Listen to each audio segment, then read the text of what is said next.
이번 시간에는 수학 익힘책 74쪽과 75쪽을 공부해 보도록 하겠습니다. 우리 꺾은선 그래프를 지난 시간에는 직접 그려봤죠. 학교에 와서 또 새로운 자료로 그려보겠지만 그 전에 우리가 쓰고 있는 꺾은선 그래프가 실생활에 어떻게 이로움을 주는지에 대해 한번 짚고 넘어가려고 합니다. 선생님이 주어진 자료를 굳이 그래프로 바꾸는 이유가 뭐라고 했죠? 원래 주어진 자료, 날 것의 자료 또는 표를 그래프로 바꾸는 이유는 우리가 표에서는 한눈에 보기 쉽지 않았던 자료의 변화라든지 수량 간의 비교 같은 것을 그래프에서는 쉽게 할 수 있다고 했습니다. 왜요? 그림 같아 보이잖아요.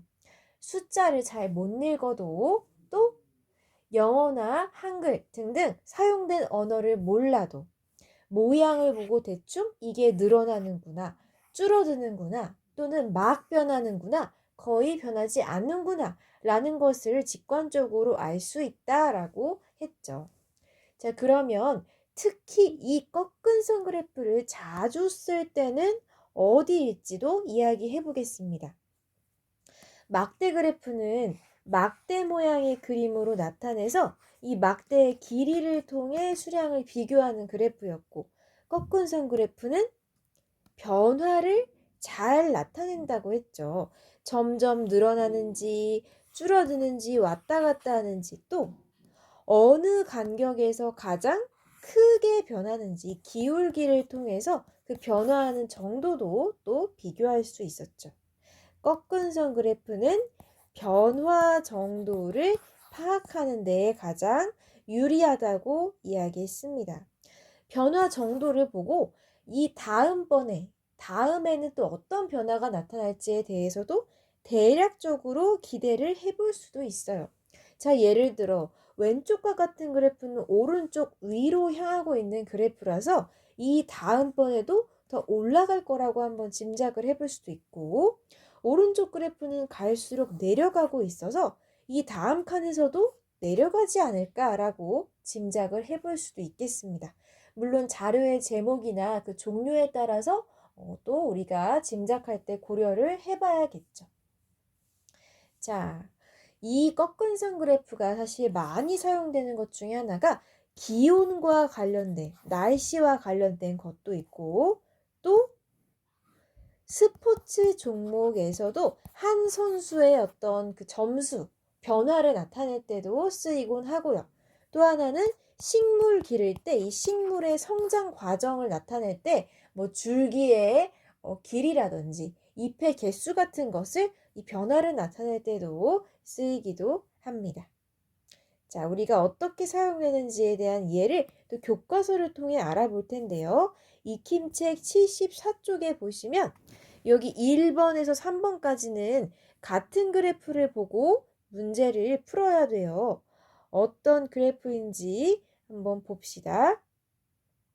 11월 한 달 동안 독도 지역에 해 뜨는 시각과 해 지는 시각을 조사하여 꺾은 선 그래프로 나타내었다 라고 이야기합니다. 해 뜨는 시각과 해 지는 시각. 자, 11월이면 여러분 여름이에요? 겨울이에요? 11월이면 겨울이죠?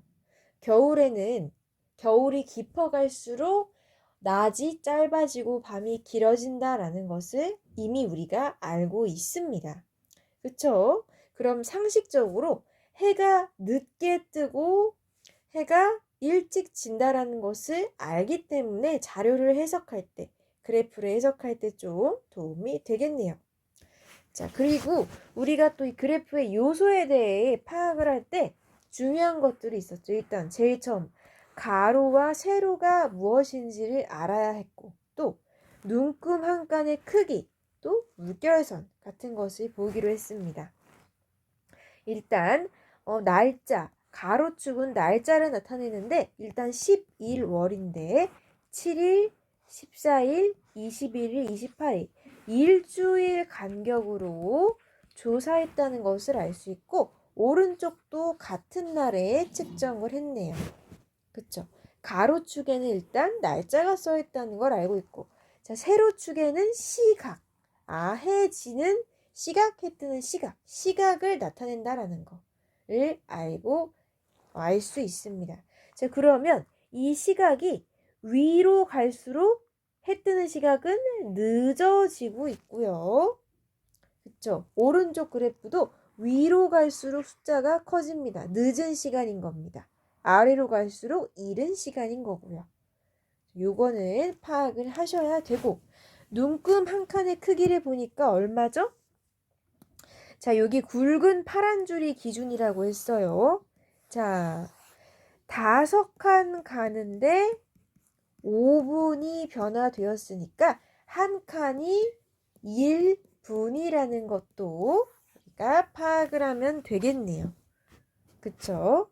지금 우리가 가로, 세로, 축, 눈금 한 칸의 크기, 그리고 이 세로 위로 올라갈수록 시간이 늦어진다는 것, 아래로 갈수록 시간이 이르다는 것까지 파악을 했습니다. 자, 마지막으로 물결선을 보니까 0에서부터 오전 6시 40분까지 물결선이 되어 있는 걸로 보아 해가 아무리 일찍 뜬다고 해도 11월에는 6시 이전에 뜨는 일은 없었다라고 파악할 수 있을 거고요. 해 지는 시각은 해가 아무리 일찍 져도 일찍 밤이 되어도 적어도 4시 55분 이전에 해가 지는 일은 없었다. 아무리 일찍 져도 5시쯤은 돼야 해가 진다라는 것을 알 수 있겠네요. 실제로도 그렇죠. 우리가 학교에 있는데 막 서너 시에 해가 지고 이러지는 않죠. 자, 요 정도로 우리가 기본기를 다지고 1번, 2번 문제에 답해 봅시다. 1번은 해 뜨는 시각이 어떻게 변하고 있어요? 왼쪽 그래프를 물어보는 거고요. 2번은 해 지는 시각이 어떻게 변하고 있냐고 오른쪽 그래프에 대해 물어보고 있습니다. 왼쪽부터 봅시다. 자, 해 뜨는 시각이 일단 이 그래프가 왔다 갔다 하지 않고 한 방향으로 흐르고 있어요. 계속. 자, 11월 7일에는 자, 6시 42분에 해가 떴고, 그 다음에는 6시 50분, 그 다음에는 57분, 그 다음에는 거의 7시 넘어서 해 뜨는 시각이 어떻게 변하고 있나요? 점점 해가 늦게 뜨죠? 그쵸? 원래 6시 몇 분에 떴던 해가 시간이 지날수록 12월에 가까워질수록 지금 점점 늦게 뜨고 있다는 것을 알 수 있습니다. 해 뜨는 시각은 점점 늦어지고 있다. 점점 늦어지고 있다. 그리고 우리는 경험을 통해서 12월이 되고 또 1월이 되면 겨울이 깊어지면 해 뜨는 시각이 더 늦어질 거라는 것을 알고 있고요. 정확히 말하자면 동지까지는 해 뜨는 시각이 늦어지다가 12월 말에 동지를 지나면 다시 해 뜨는 시각이 일러집니다. 아주 조금씩. 1월까지는 안 가고 12월 말부터 또 바뀐다는 것을 알고 있습니다. 자, 2번은 이제는 해 지는 시각. 자, 겨울이 깊어갈수록 11월에서 12월까지, 동지까지 해 지는 시각은 어때요? 자, 위로 갈수록 늦은 시각, 아래로 갈수록 이른 시각이었는데 해 지는 시각은 점점 일러지고 있죠. 빨라지고 있습니다. 11월에서 12월로 갈수록 동지까지는 해가 점점 일찍 져요. 그러다가 12월 말을 기점으로는 다시 해가 조금씩 늦게 지게 되겠죠? 자, 정리. 11월 기준. 해 뜨는 시각은 아까 점점 늦어진다라고 했고, 반대로 해 지는 시각은 점점 빨라집니다. 언제까지? 동지까지. 동지 지나면 다시 바뀌죠. 점점 해가 빨리 뜨고 해 지는 시각은 늦어지고 동지를 기준으로 바뀐다는 거를 우리는 과학 시간에 배웠습니다. 1, 2번 문제는 우리가 경험을 통해 쉽게 풀 수 있었습니다. 자, 3번에서 이야기를 합니다. 자, 그러면은 이거 지금 일주일 간격으로 쟀는데 일주일 후에 12월 5일에는 그래프가 어떻게 될 것 같냐? 또 그렇게 생각한 이유는 무엇이냐? 동지는 12월 22일, 23일 이때쯤이니까 일주일 후면 아직 동지 전이에요. 자, 그 말은 요 그래프의 다음 단계가 이상 없이 같은 방향으로 이루어질 거라는 뜻이죠. 12월 5일, 여기로부터 일주일 후에도 해 뜨는 시간은 더 늦어지고 해 지는 시각은 더 빨라질 거라고 우리가 알 수 있는데 시각을 구체적으로 몇 시겠냐라고 물어보고 있으니까 그래프를 통해서 한번 예측을 해보도록 합시다. 해 뜨는 시각이 대략적으로 얼마씩 변하고 있죠? 칸수를 세어보면 되죠. 여기 기준으로 세면 좀 빠른데 여기 지금 8칸, 8분. 여기에서 여기까지 올 때는 7분. 그 다음에는 3, 4, 5, 6 여기도 7분인가요? 자, 대충 7, 8분씩 차이가 나고 있습니다. 자, 그러면 우리는 다음번에 해 뜨는 시각을 대충 몇 분이라고 생각하면 좋을까요? 이 다음에도 7분 정도 해가 늦게 뜬다고 예상할 수 있지 않을까요? 그쵸? 여기 제일 마지막으로 쟀을 때가 지금 7시, 오전 7시 4분이니까 이 다음번 일주일 후에 쟀을 때도 7분 간격으로 4에다가 7 더해서 대략 7시 11분에 뜨지 않을까라고 같은 기울기로 짐작을 해볼 수 있겠습니다. 뭐 11분이 될 수도 있고 12분이 될 수도 있는데 지금 8, 7, 7이니까 이 다음에도 7분 정도로 예측하면 되겠죠? 해 뜨는 시각은 7분 더 늦어져서 7시 11분이라고 오전 7시 11분이라고 예측을 해보고 해가 지는 시각은요. 어떻게 변하고 있는지 볼게요. 여기에서부터 여기 내려오는데 지금 하나, 둘, 셋, 넷, 다섯, 여섯 6분 늦어졌네요. 6분 빨라졌네요. 미안해. 6분 빨라졌고 그 다음에는 5분 빨라졌고요. 그 다음에는 2분 빨라졌습니다. 마지막으로 쟀을 때가 몇 분? 4시 55, 6분. 그쵸? 선생님이 맞게 계산했나요? 자, 그러면은 이제 이 다음 시간은 무엇일지 한번 예측해 봐야 되는데 기울기가 점점 완만해지고 있죠? 그쵸? 해 지는 시각이 빨라지는 건 맞는데 기울기가 완만해지고 있기 때문에 6 다음에 5 다음에 2기 때문에 요 다음에는 한 2, 3분 간격으로 해 지는 시각이 좀 앞당겨질 것 같아요. 마지막으로 쟀을 때가 4시 56분이니까 요것보다 조금 일러지면 뭐 한 4시 53, 4분? 4분 정도로 예상해 볼까요? 기울기가 완만해지고 있으니까 이 정도로 한번 예측을 해보겠습니다. 정답은 아니에요. 그냥 예측만 해볼 뿐이에요. 자, 해 뜨는 시각은 해 뜨는 시각 오전 7시 11분.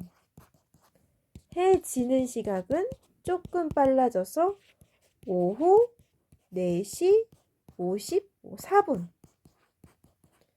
비슷하게만 쓰면 돼요. 꼭 똑같지는 않아도 됩니다만 예측을 한번 해본 거예요. 비슷한 기울기로. 자, 그리고 요렇게 생각한 이유도 적어보라 했죠. 이유는 비슷한 기울기로 예상했습니다. 내가 이 경사를 보고 비슷한 정도로 예측을 한 거예요. 같은 간격이 계속되고 있다면 이 다음번에도 같은 간격을 이야기하고, 또 기울기가 점점 완만해지고 있다면 완만해진 만큼으로 급격한 변화가 아닌 천천한 변화로 생각을 하면 되고, 이 전의 정보들을 바탕으로 이 다음 거를 예측을 하죠. 기상청에서 예측할 때도 그렇습니다. 이렇게 그래프가 다음번에 그 변화를 예측하는 데에도 도움을 줍니다. 자, 이거 보고 적는 친구들 얼마든지 영상 멈춰 놓거나 앞부분 건너뛰기해서 적으시면 됩니다. 선생님은 이 다음 쪽으로 넘어가서 또 새로운 그래프 볼게요.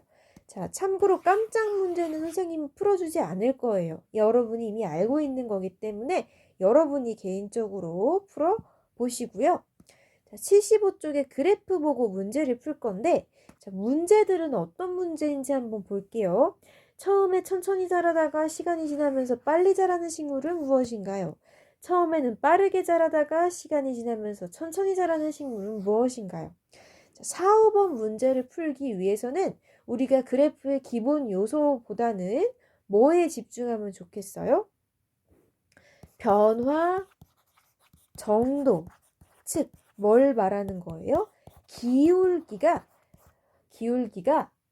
많이 기울어져 있는지 적게 기울어져 있는지 이 기울기에 조금 주목을 해야 4, 5번을 풀기 쉽겠네요. 6번 문제는 조사하는 동안 시들기 시작한 식물은 어떤 것인가요? 성장이 0, 시원찮은 식물도 찾으면 되겠습니다. 그쵸?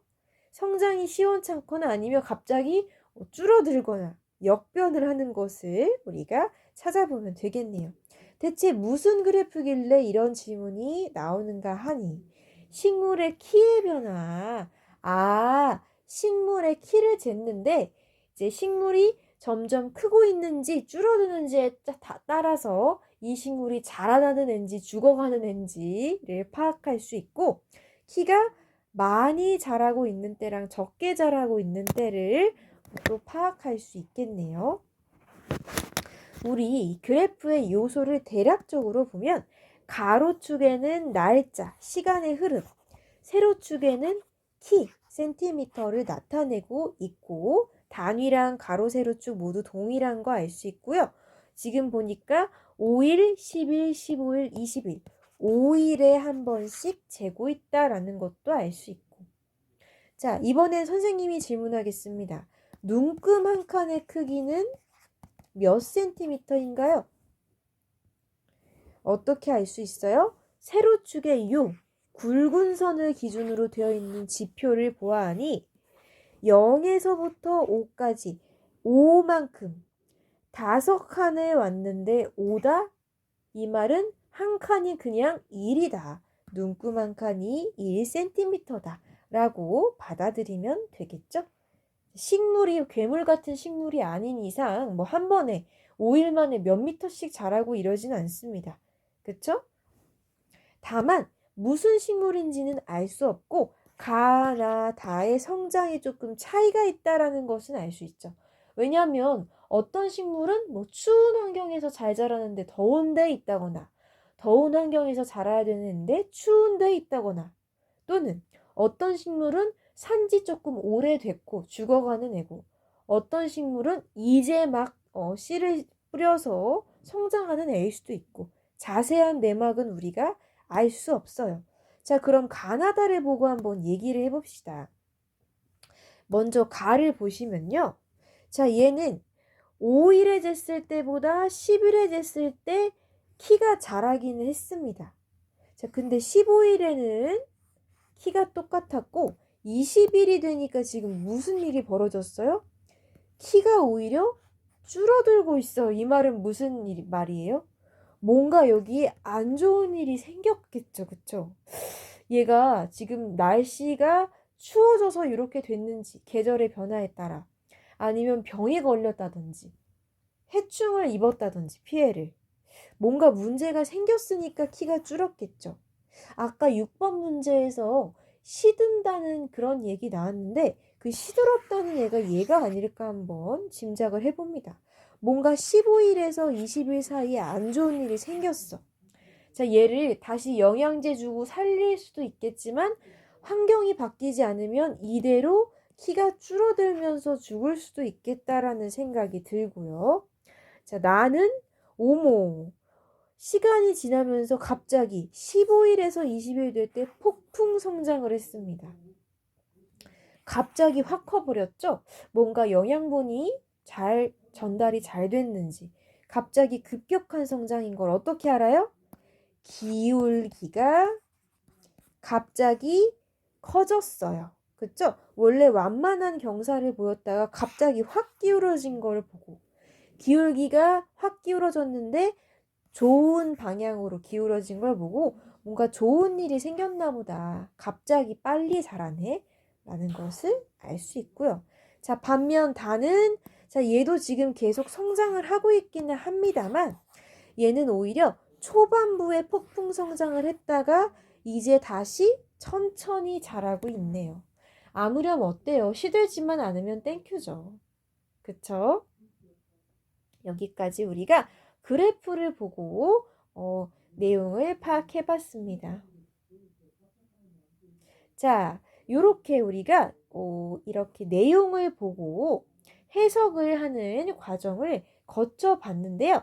사실 선생님은 여기 이 내용을 볼 때 우리가 구체적인 요소, 가로와 세로를 몰라도 그림만 봐도 대충 알 수 있는 부분이 많다고 생각을 합니다. 그렇지 않나요? 우리는 사실 그래프에 대해 공부를 했기 때문에 가로, 세로에 뭐가 써 있는지, 눈금 한 칸의 크기는 어느 정도인지, 혹시나 물결선이 있는지 이런 것들까지 총체적으로 판단을 했는데 사실 여기에 써 있는 거 잘 몰라도 대충 그래프의 모양만 봐도 지금 이게 어느 구간에서 확 변했구나 또는 구간에서 변화가 생겼구나라는 것을 직관적으로 알 수 있잖아요. 그래프에 대해 배운 적 없는 1학년 동생들도 이 그림만 대충 보고 여기서부터 여기에 뭔가 많이 변했어요. 정도는 파악할 수 있지 않을까 생각합니다. 왜요? 그래프란 기본적으로 그림이기 때문에. 그쵸? 자, 그럼 이미 다 아는 내용이므로 답을 좀 해볼게요. 처음에는 천천히 자라다가 시간이 지나면서 빠르게 자라는 식물, 막판에 폭풍 성장했던 바로 위에 식물 나였겠네요. 식물 나. 두 번째 그래프가 갑자기 막판에 폭풍 성장하는 모습을 보여주었죠? 그쵸?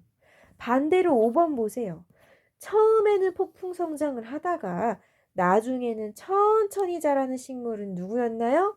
자, 바로 다. 다는 처음 번에 폭풍 성장을 했다가 나중에는 천천히 자랐어요. 그쵸? 식물 다라고 쓰시면 되겠습니다. 되겠나요? 이미 아는 내용이라서 4, 5번 쉽게 풀었고 마지막으로 6번. 자, 조사하는 동안 시들기 시작한 식물 누구였습니까?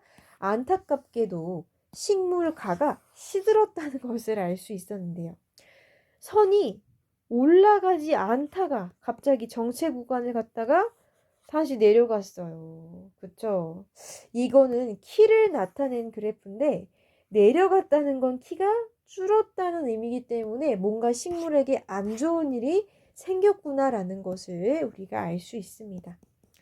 식물 가. 왜요? 선이 올라가지 않다가